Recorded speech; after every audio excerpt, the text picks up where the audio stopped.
Hey everyone, welcome to judiciary plus. हम run कर रहे हैं हरियाणा जुडिशरी के लिए माइनर एक्ट की सीरीज़। हमने already the Punjab court act 1918 and the Haryana urban control of rent and eviction act of 1973 complete कर लिया है। उसके लिए सेपरेट प्लेलिस्ट क्रिएटेड है, आप वहाँ जाके देख सकते हैं। डिस्क्रिप्शन बॉक्स में भी लिंक डली है, वहाँ से भी देख सकते हैं। अब हम रन कर रहे हैं द रजिस्ट्रेशन एक्ट ऑफ 1908, जिसकी ऑलरेडी हमने 4 लेक्चर अपलोड कर दिए हैं। ये 5th लेक्चर है। तो आज हम डिस्कस करने वाले हैं अपने सीरीज़ में, इस सेशन में पार्ट 4 को, जो कि बता रहा है प्रेजेंटिंग डॉक्यूमेंट फॉर रजिस्ट्रेशन के बारे में। तो इसके साथ ही मैं आपको ये बता दूं कि मैं जैसे आप कल आपके साथ बात कर रही थी कि एक सरप्राइज़ आपके लिए जो कि लॉन्च हो गया है ऑलरेडी। हम ऑल इंडिया मॉक टेस्ट लेकर आ रहे हैं 25 को, जो कि होने वाला है 25 अक्टूबर को, जो कि बेस्ड होगा हरियाणा जुडिशरी पे। ठीक है। और ये जो टेस्ट होगी ना, आपको बस एक minimal cost of at the rate of 79 rupees पे मिलेगी। 79 रुपीज़ में आपको मिल रही है। और जिन्होंने रजिस्ट्रेशन ऑलरेडी करा लिया हमारे मॉक टेस्ट सीरीज़ के लिए, उनको कोई पैसे देने की ज़रूरत नहीं है, वो ऑलरेडी उसमें इंक्लूडेड है। फर्दर अगर आप हमारा मॉक टेस्ट एंजॉय करते हो, आपको सब कुछ अच्छा लगता है, सर्विसेज अच्छी लगती है, हर चीज़ अच्छा लगता है, तो आपके लिए एक और ऑफ़र है। जो हमारे मॉक टेस्ट सीरीज़ था 299 रुपीज़ में, वो आपको -79 रुपीज़ यानी कि 220 रुपीज़ में अवेलेबल होगा।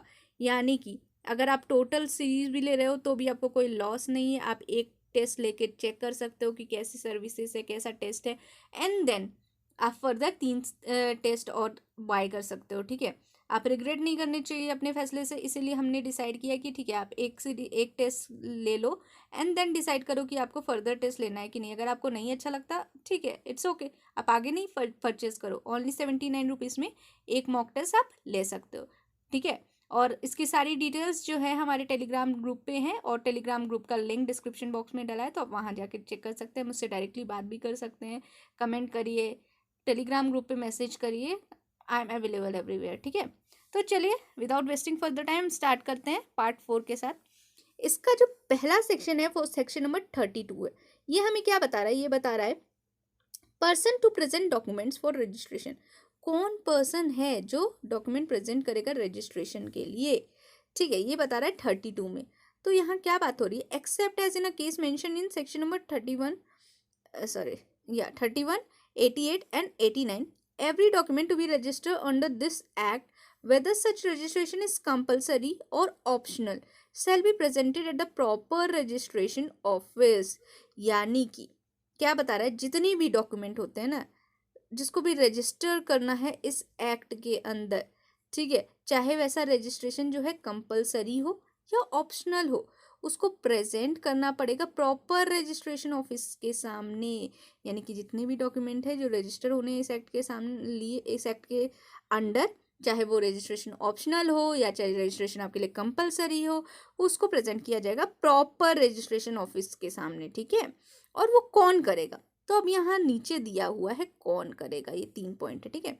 तो पहला पॉइंट है ना, बाय सम पर्सन एग्जीक्यूटिंग और क्लेमिंग अंडर द सेम, और in case of a copy of decree और order claiming under a decree और ऑर्डर।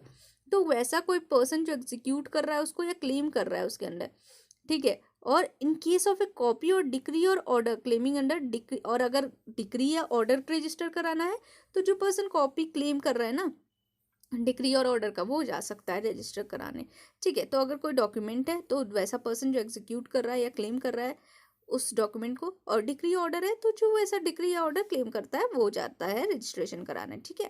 दूसरा क्या कर सकता है? दूसरा पर्सन जो है वो है रिप्रेजेंटेटिव और असाइन ऑफ सच पर्सन। यानी कि उस पर्सन का कोई रिप्रेजेंटेटिव जो क्लेम कर रहा है, या उसका कोई असाइनी भी हो सकता है। ठीक है। ये लोग भी जा सकते हैं, इन लोगों के पास भी राइट्स है कि ये जा सकते हैं। ये कोई इंपॉर्टेंट सेक्शन है तो ध्यान में रखिएगा, इंपॉर्टेंट है, क्योंकि कौन कौन से पर्सन है ये आपका आ सकता है। ठीक है।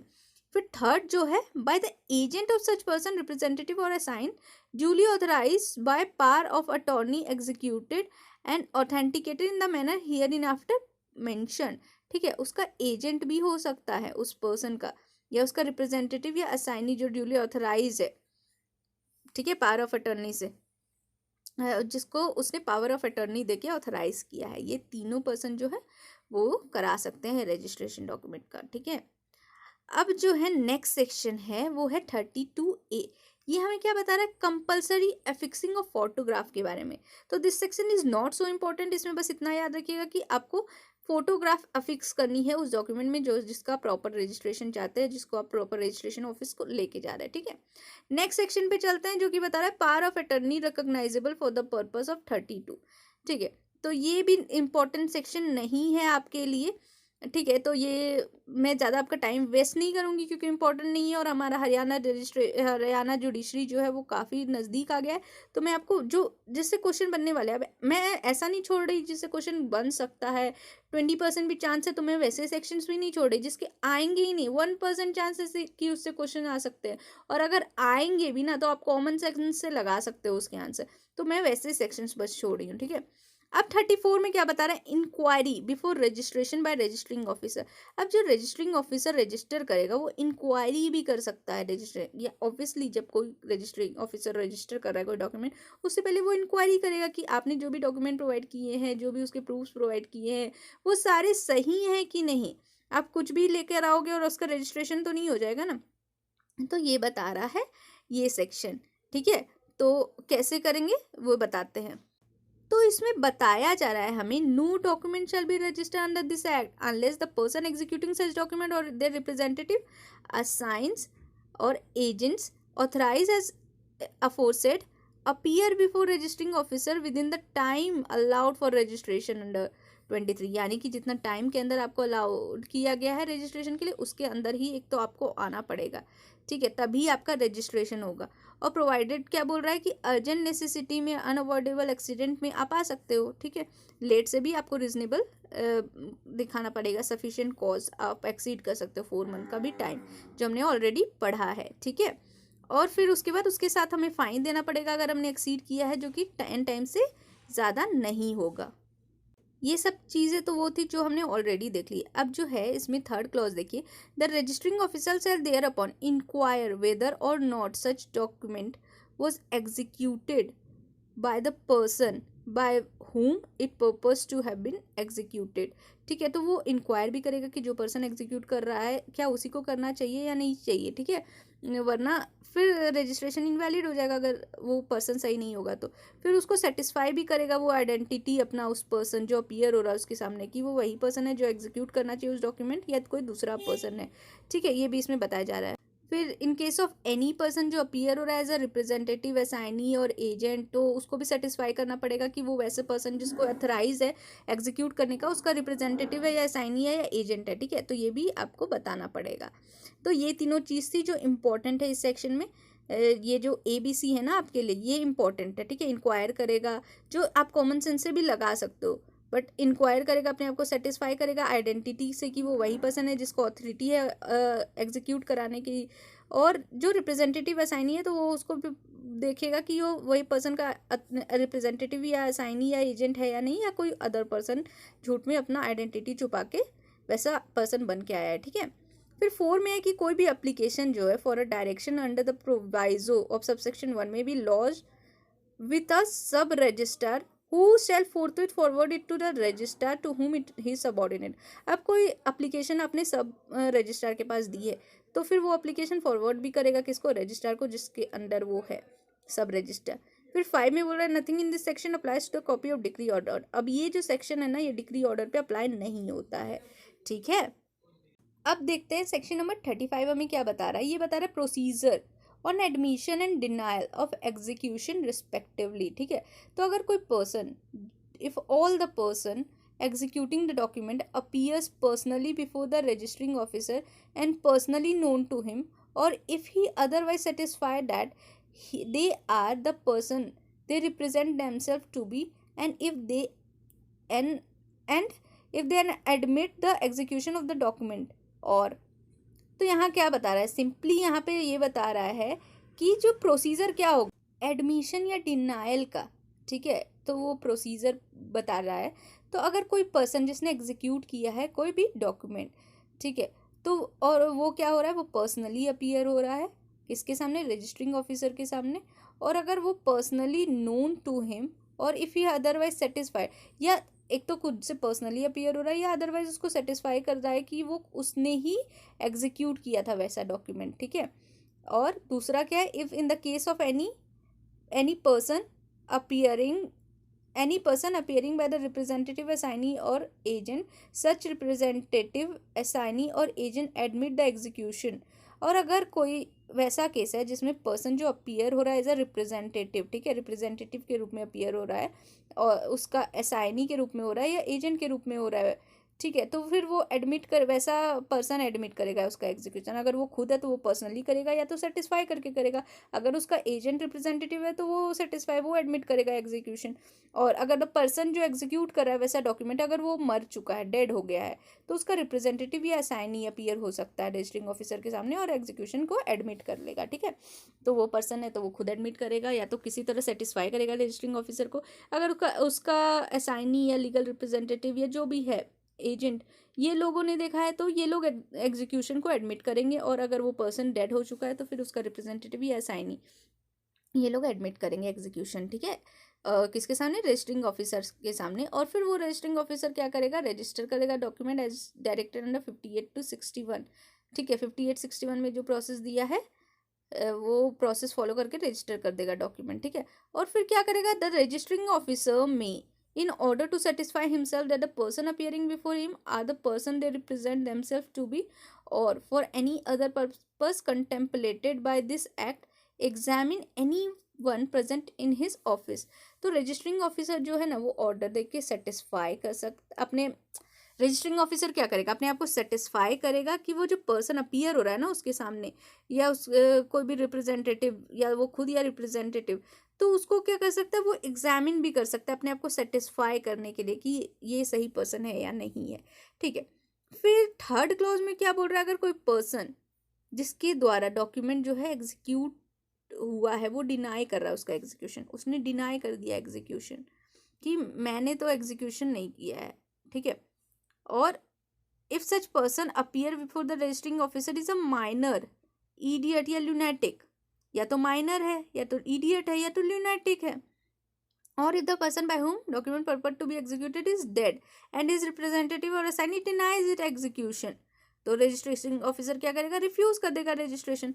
अगर कोई पर्सन जो आ रहा है उसने एग्जीक्यूशन डिनाई कर दिया उस डॉक्यूमेंट का, या तो जो है वो पर्सन ने क्या किया, वो जो पर्सन अपीयर हो रहा है ना रजिस्टरिंग ऑफिसर के सामने वो था माइनर या ल्यूनेटिक या इडियट, या तो जो पर्सन है जिसके जिसके द्वारा डॉक्यूमेंट जो है एग्जीक्यूट हुआ है वो डेड हो गया है और उसका रिप्रेजेंटेटिव जो है ना उसने डिनाई कर दिया है एग्जीक्यूशन, तो क्या करेगा अगर ऐसे केस में रिफ्यूज कर देगा रजिस्ट्रेशन के लिए वैसे डॉक्यूमेंट को, ठीक है। और प्रोवाइजो क्या बोल रहा है, when such officer is a registrar he shall follow the procedure in part 12। अगर वैसा ऑफिसर क्या है, रजिस्ट्रार है, तो वो कैसा प्रोसीजर फॉलो करेगा जो पार्ट 12 में दिया गया है, ठीक है। तो पार्ट 12 का प्रोसीजर फॉलो होगा। फिर प्रोवाइजो बोल रहा है कि स्टेट गवर्नमेंट जो है ना नोटिफिकेशन दे सकती है ऑफिशियल गैजेट में और डिक्लेयर कर दे सकती है कि कोई सब रजिस्ट्रार जिसका नाम है नोटिफिकेशन में वो ऐसे डॉक्यूमेंट के रिस्पेक्ट में जिसका एग्जीक्यूशन जो है ना डिनाई हो गया है वो मान लिया जाएगा कि रजिस्ट्रार है for the purpose of this subsection और पार्ट 12 के पर्पस से। यानी कि ऐसे तो रजिस्ट्रार के पास पावर है, रजिस्ट्रार वैसा ऑफिसर है और वो फॉलो करेगा पार्ट 12 का प्रोसीजर और वो रजिस्टर करेगा या डिनाई करेगा। लेकिन स्टेट गवर्नमेंट पावर दे सकती है सब रजिस्ट्रार को और वो ऐसा सब रजिस्ट्रार जो है परफॉर्म करेगा फंक्शन किसका, रजिस्ट्रार का, इस सबसेक्शन के लिए या पार्ट 12 के लिए, ठीक है। तो ये था हमारा एक्सेप्टेंस, एडमिशन और डिनाइल। तो एडमिशन और डिनाइल कौन करेगा, जो पर्सन प्रेजेंट होगा एग्जीक्यूशन के टाइम में, ठीक है, चाहे वो पर्सन या उसका रिप्रेजेंटेटिव, असाइनी, एजेंट, या वही पर्सन जो है डिनाई भी कर सकते हैं उसको, ठीक है। ये इंपॉर्टेंट सेक्शन था, सेक्शन नंबर 35, तो इसको ध्यान से पढ़िएगा, ठीक है। अब हम आते हैं अपने नेक्स्ट पार्ट पे जो कि है पार्ट 7 और ये हमें बात कर रहा है enforcing the appearance of executant and witnesses के बारे में। तो जो सेक्शन नंबर 36 है उसमें क्या बातें हो रही है, procedure where appearance of executant और विटनेस इज डिजायर्ड, ठीक है। वैसी प्रोसीजर जहाँ अपीयरेंस जो है एग्जीक्यूटेंट या विटनेस की ज़रूरत है उस, तो अगर कोई person, if any person presenting any document for registration, ठीक है, और claiming under any document which is capable of being so presented, desire the appearance of the person whose presence of testimony is necessary for registration of such document. The registering officer may, in his discretion, call upon such officer or court as the state government direct in this behalf to issue a summons requiring him to appear at the registration office either in person or by duly authorized agent, as in the summons may be mentioned and at the time named therein. ठीक है, यानी कि क्या बताया जा रहा है, अगर कोई पर्सन जो प्रेजेंट कर रहा है कोई डॉक्यूमेंट रजिस्ट्रेशन के लिए और क्लेम कर रहा है उस डॉक्यूमेंट के अंदर जो भी चीज़ें हैं, ठीक है, और वो बोल रहा है कि वो कैपेबल है प्रेजेंट करने का और वो डिज़ायर भी है, उस चाहता भी है अपीयर होना, ठीक है, उस पर्सन वो अपीयर भी होना चाहता है और वो whose presence of testimony is necessary, present होना चाहता है जिसकी टेस्टिमनी नेसेसरी है, यानी कि वो हर चीज़ के लिए वो राजी है, ठीक है, वो प्रेजेंट करना चाहे वो अगर जो भी पर्सन प्रेजेंट कर रहा है डॉक्यूमेंट रजिस्ट्रेशन के लिए और क्लेम कर रहा है उस डॉक्यूमेंट के अंदर और वो कैपेबल भी है प्रेजेंट करने का, ठीक है, वैसा डॉक्यूमेंट, और वो क्या कर रहा है, डिज़ायर कर रहा है, तो जो रजिस्टरिंग ऑफिसर होंगे ना वो क्या करेंगे, अपने डिस्क्रिप्शन पे अपनी इच्छा पे वो कॉल कर लेंगे किसी भी ऑफिसर को या कोर्ट को जो भी स्टेट गवर्नमेंट डायरेक्ट करता है इस बिहाफ में, ठीक है, ताकि किस लिए कि समन इशू हो जाए और उसको बोला जाए कि अपीयर हो जाओ रजिस्ट्रेशन ऑफिस में,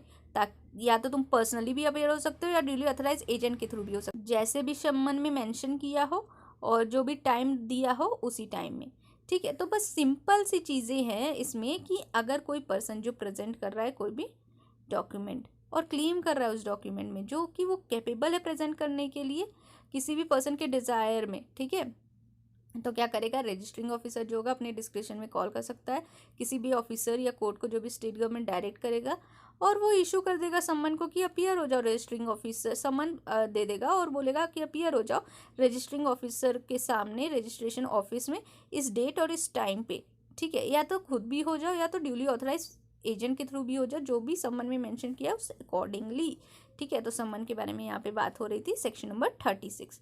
फिर नेक्स्ट सेक्शन जो है वो बता रहा है ऑफिसर्स और कोर्ट टू इशू और कॉज सर्विस ऑफ समन।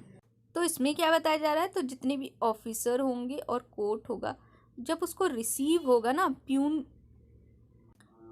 की फीस, तो वो क्या करेगा, इशू कर देगा समन अकॉर्डिंगली और उसको सर्व कर देगा जिसको भी वो सर्व करना है, ठीक है, यानी कि ऑफिसर या कोर्ट जो है वो इशू कर देगा समन उस पर्सन को जिसको भी डायरेक्ट किया गया है, अगर उसको उसके लिए प्रॉपर फी मिलता है तो, ठीक है, प्रॉपर फी मिलने पर वो समन क्या है करेगा, सर्व कर देगा, बस इतनी बातें हैं, ज़्यादा इंपॉर्टेंट सेक्शन नहीं है। फिर जो नेक्स्ट सेक्शन है ये बता रहा है कि person exempt from appearance at registration office, this is important section कि किस पर्सन को जो है ना एग्जेम्प्ट किया गया है रजिस्ट्रेशन ऑफिस में अपीयरेंस के लिए। तो a person who by the reason of bodily infirmity is unable without risk और serious inconvenience to appear in the registration office. अब देखिए कोई पर्सन है वो क्या है, उस बॉडली इन्फॉर्म है, वो अनेबल है, सीरियस इनकन्वीनियंस है उसको कि वो आ नहीं सकता है, ठीक है, तो वैसे पर्सन के लिए एग्जेम्पशन है कि आप, ठीक है, आप एग्जेम्प्ट हो रजिस्ट्रेशन ऑफिस में आने के लिए। दूसरा है अगर कोई पर्सन जेल में है सिविल और क्रिमिनल प्रोसेस के अंदर, तो वो पर्सन भी एग्जेम्प्ट हो जाता है रजिस्ट्रेशन ऑफिस में आने के लिए। तीसरा जो है ना, person exempt by law from personal appearance, अब किसी लॉ में उस पर्सन को पर्सनल अपीयरेंस से मना कर दिया गया है, ठीक है, तो भी उस पर्सन को एग्जेम्पशन मिल जाएगी। who would but for the provisions next hereinafter contain be required to appear in person at the registration office। यहाँ पे एग्जेम्प्ट किया गया है पर्सनल अपीयरेंस में कोर्ट में, लेकिन इसके बाद के प्रोविजंस में उसको बुलाया गया है तो फिर उसमें अपीयर होना है, जिसमें एग्जेम्प्ट किया गया है लॉ में उसमें ही बस उसको एग्जेम्पशन मिलेगा, अदरवाइज दूसरे में अगर नहीं एग्जेम्पशन है तो फिर उसको आना पड़ेगा, ठीक है। फिर सेकेंड क्लॉज क्या बोल रहा है, in case of every such person the registering officer shall either himself go to the house of such person और to the jail in which he is confined and examine him or issue a commission for the examination of such person। यानी कि simple सी चीज़ है जो हमने CPC में पढ़ रखी है, ठीक है। अगर वो पर्सन जो है जिसको रजिस्ट्रेशन ऑफिस आना है, वो पर्सन की सेक्शन नंबर 38 के बारे में हम बात कर रहे हैं, जब वो पर्सन क्या है वो अनेबल है विदाउट रिस्क या सीरियस इनकन्वीनियंस के बिना वो नहीं आ सकता है, वो पर्सन जेल में है सिविल या क्रिमिनल ट्रायल के अंदर, या वो पर्सन जो है एग्जेम्प्ट है पर्सनल अपीयरेंस से किसी लॉ के अंदर किसी कोर्ट के द्वारा, ठीक है। या तो इन सब केस में जो है वो उसका अपीयरेंस जो है एग्जाम्प्ट हो सकता है, और उस केस में रजिस्टरिंग ऑफिसर खुद जाएगा उसको एग्जामिन करने, या तो फिर कमीशन को भेज देगा एग्जामिन करने के लिए, ठीक है, वहाँ पे उस हाउस में या जेल में जहाँ पे भी होगा वो पर्सन। अब जो है सेक्शन नंबर 39 ये क्या बता रहा है, law as to commission summonses and witnesses के बारे में बता रहा है। तो the law in force for the timing as to the summonses commissions and compelling the attendance of the witness and for their remuneration in suit before civil court shall save as aforesaid and mutandis apply to any summons commission issued and any person summoned to appear before under the provision of this act। अब यहाँ क्या बता रहा है, जो भी law जो है इन्फोर्स है, ठीक है, सम्मन से रिलेटेड, कमीशन से रिलेटेड, अटेंडेंस कंपेल करने से रिलेटेड, किस किस चीज़ से, सम्मन से रिलेटेड, कमीशन से रिलेटेड, या अटेंडेंस कंपेल करने के रिलेटेड एज अ विटनेस, ठीक है, और उनके रिम्यूनरेशन से रिलेटेड जो भी प्रोविजंस हैं सिविल कोर्ट में के सामने कैसे होगा ये सब, तो क्या होगा, सेव एज अफोरसेड, वो अप्लाई हो जाएगा, म्यूटेंडिस मतलब वैसे ही अप्लाई हो जाएगा जैसे वहाँ पे प्रोविज़न दिए, यानी कि सीपीसी में जैसे सम्मन कमीशन और अदर जो कंपेलिंग अटेंडेंस ऑफ विटनेस के बारे में प्रोविज़न है वो यहाँ पे भी अप्लाई हो जाएगा। बस सिंपली यही पे बोल रहा है ये सेक्शन नंबर 39, ठीक है। अब हम आते हैं अपने नेक्स्ट पार्ट पे, जो कि है part number 8 of presenting will and authorities to adopt. अब ये विल के बारे में बात कर रहा है, ठीक है। तो 40 क्या बोल रहा है, person entitle to present will and authorities to adopt. अब पर्सन जो इंटाइटल है विल प्रेजेंट करने के लिए, और अथॉरिटी जो अडॉप्ट कर सकता है, ठीक है। The testator or after his death any person claiming as executor or otherwise under a will may present it to any registrar और सब रजिस्ट्रार फॉर रजिस्ट्रेशन। यानी कि यहाँ क्या बोल रहा है, टेस्टेटर कौन होता है, जिसने विल बनाई है, ठीक है, जिसका विल है वो होता है टेस्टेटर।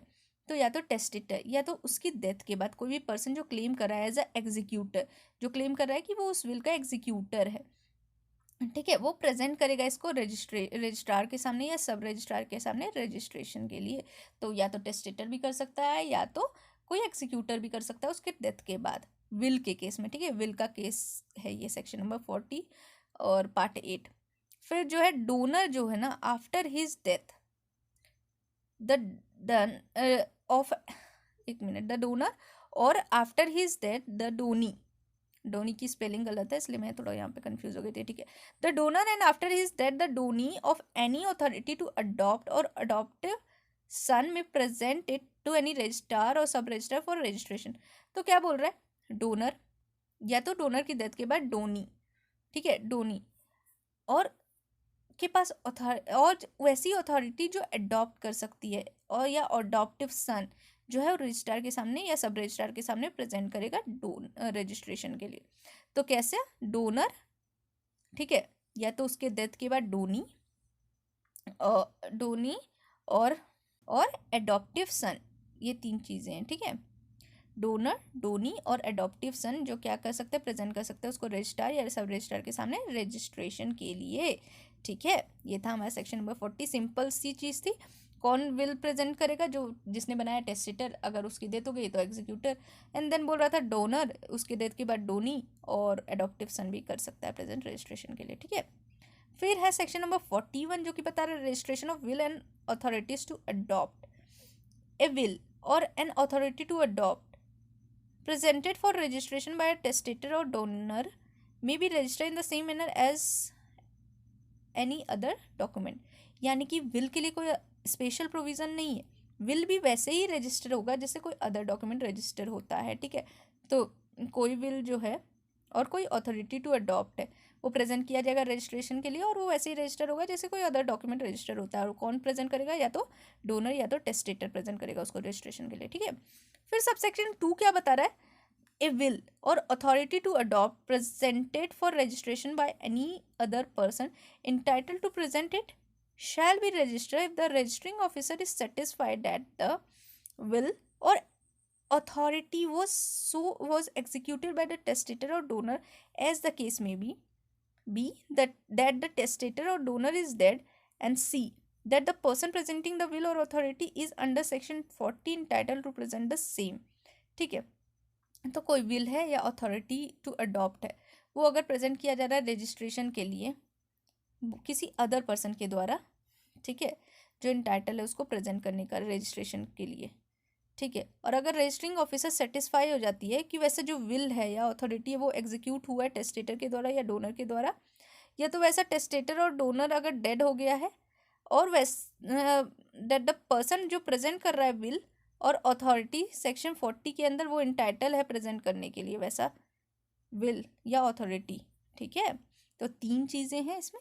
सबसे स्टार्टिंग से देखते हैं 41 में बोल रहा है कि विल और अथॉरिटी और अडॉप्ट जो है वो प्रेजेंट किया जाता है रजिस्ट्रेशन के लिए टेस्टेटर या डोनर के द्वारा, और वो रजिस्टर होगा सेम मैनर में जैसे अदर डॉक्यूमेंट रजिस्टर होता है। क्लॉज 2 में क्या बोल रहा है, कोई विल है या अथॉरिटी टू अडॉप्ट है वो रजिस्ट्रेशन के लिए प्रेजेंट करते हैं कोई भी अदर पर्सन के द्वारा जो इंटाइटल है उसको प्रेजेंट करने के लिए, तो वो रजिस्टर्ड होगा if the registering officer is satisfied that the will और अथॉरिटी जो है वो एग्जीक्यूट हो रहा है टेस्टेटर या डोनर के द्वारा, या वैसा टेस्टेटर डोनर डेड है, या तो वैसा जो पर्सन जो प्रेजेंट कर रहा है विल या अथॉरिटी वो अंडर सेक्शन 40 इंटाइटल है प्रेजेंट करने के लिए वैसा विल या अथॉरिटी, ठीक है। ये था हमारा सेक्शन नंबर 41।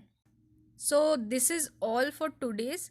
हम आगे की सेक्शंस जो हैं वो आगे के लेक्चर में करेंगे। तो आगे आप मुझे कमेंट सेक्शन में एक चीज़ बताइए कि आगे के जो सेक्शन है this is not so relevant provisions, मतलब कुछ कुछ प्रोविजंस है जो बहुत ज़्यादा रेलिवेंट है, बट कुछ कुछ प्रोविजंस जो हैं वो उतने रेलिवेंट नहीं है। जैसे कि ये देखिए पार्ट 11 जो है दिस इज़ रेलिवेंट, या रजिस्टरिंग ऑफिसर की ड्यूटी और पावर के बारे में बता रहा है, तो दिस इज़ इम्पॉर्टेंट। तो आप क्या चाहते हैं कि मैं सारे सेक्शंस आपको बताऊं या जो मोस्ट इम्पॉर्टेंट सेक्शन है वो बता दूं इस एक्ट के आगे के? अभी ऊपर के जितने सेक्शंस थे जितने मैंने आपको इंपॉर्टेंट बताए वो सारे इंपॉर्टेंट है, वो तो देखने ही देखने हैं, बट आगे के मैं इसलिए बोल रही हूँ क्योंकि आगे के ज़्यादातर जो प्रोविजंस है वो रेलिवेंट नहीं है, बट जो रेलिवेंट है वो तो मैं बताने ही वाली हूँ, बट जो नहीं रेलिवेंट है मतलब रेलिवेंट है बट कम रेलिवेंट है वो आपको पढ़ना है, या अभी बट जो मोस्ट इंपॉर्टेंट सेक्शंस है वही देखने हैं। तो प्लीज़ मुझे कमेंट सेक्शन में कमेंट करके बताएं। So this is all for today. I am signing off today's session. Thank you.